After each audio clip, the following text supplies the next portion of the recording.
இன்னைக்கு 7 மணிக்குள்ள தமிழ்நாட்டுல ஒரு மிகப்பெரிய அறிவிப்பு வெளியாக போகுது.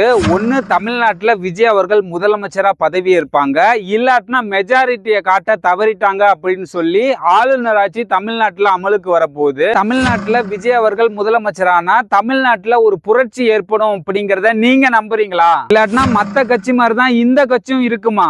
அந்த 118வது சீட்டு யாருன்னு உங்களுக்கு தெரிஞ்சா கமெண்ட்ல மென்ஷன் பண்ணுங்க. ஹாய் ஹலோ, நான் உங்கள் சிஜி பார்த்தா. வணக்கம் மக்களே. தமிழ்நாட்டோட தலையெழுத்து அடுத்த 2 மணி நேரத்துல மாற போகுது. நீங்க டிவியில பாத்துக்கிட்டு இருக்கிறது ஒரு பக்கம் இருக்கட்டும், திரை மறைவுல நடக்கிற அந்த ரகசிய டீல் என்ன?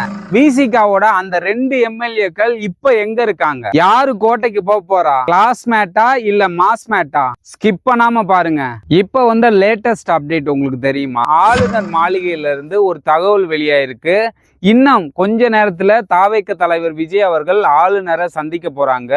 ஆனா அதுல ஒரு சின்ன சிக்கல் இருக்கு. அது என்னன்னு பாத்தீங்கன்னா, இன்னும் விசிக தரப்புல இருந்து அதிகாரப்பூர்வமான ஆதரவு கடிதம் இன்னும் ஆளுநர் கைக்கு போகல. இப்ப விசிக தலைவர் திருமாவளவன் அவர்கள் அவசர ஆலோசனையில ஈடுபட்டிருக்காங்க. ஒரு பக்கம் திமுக விசிகாவை சமாதானப்படுத்த பாக்குறாங்க, இன்னொரு பக்கம் தாவேக தரப்புல இருந்து நிறைய ஆஃபர் விசிகாவுக்கு வந்ததா சொல்லப்படுது.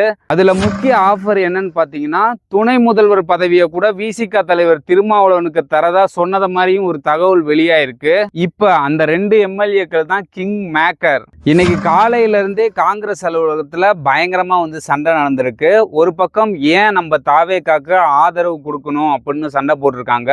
ஒரு பக்கம் என்ன சொல்லியிருக்காங்கன்னா, மேலிடத்துல இருந்து ஆர்டர் வந்திருக்கு, தமிழகத்துல ஒரு காலமும் பாஜகவை வரவிடக்கூடாது அப்படின்னா நம்ம கண்டிப்பா தாவேகாக்கு ஆதரவு கொடுத்துதான் ஆகணும். அது மட்டும் இல்லாம தாவேகாவோட அலை இப்ப தென் மாவட்டத்துல ரொம்பவே அதிகமா இருக்கு. அதிமுகவோட ஓட்டு வங்கி பயங்கரமா அடி வாங்கிருச்சு. இப்ப தாவேக தலைவர் விஜய் அவர்கள் முதலமைச்சரா பதவியேற்ற உடனே அவர் போடக்கூடிய முதல் 5 கையெழுத்தோட லிஸ்ட் இப்ப ரெடியா இருக்கு. அதுல மது ஒழிப்பு சம்பந்தமான கையெழுத்து இருக்குமோ அப்படிங்கிற எதிர்பார்ப்பு பெரிய அளவுல இருந்துகிட்டு இருக்கு. Magic number 118. ஆனா இப்ப விஜய் அவர்களோட கையில இருக்கிறது 117. இதுல தாவேக சீட்டு 108, காங்கிரஸ் கட்சியோட சீட்டு 5, கம்யூனிஸ்ட் கட்சிகளோட சீட்டு 4. இன்னும் ஒரு சீட்டு கிடைச்சா விஜய் அவர்கள் பெரும்பான்மையை நிரூபிச்சிருவாங்க. ஆல்ரெடி இப்பவே ஒரு சுயேட்சை வேட்பாளர் எஸ்கேப் ஆகி ரிசார்ட்ல இருக்கிறதா ஒரு தகவல் வெளியாயிருக்கு. அது மட்டும் இல்லாம விசிகாவோட 2 சீட்டு விஜய் அவர்களுக்கு கிடைச்சதுன்னா விஜய் அவர்கள் ஸ்ட்ராங்கா ஆட்சி அமைச்சிருவாங்க.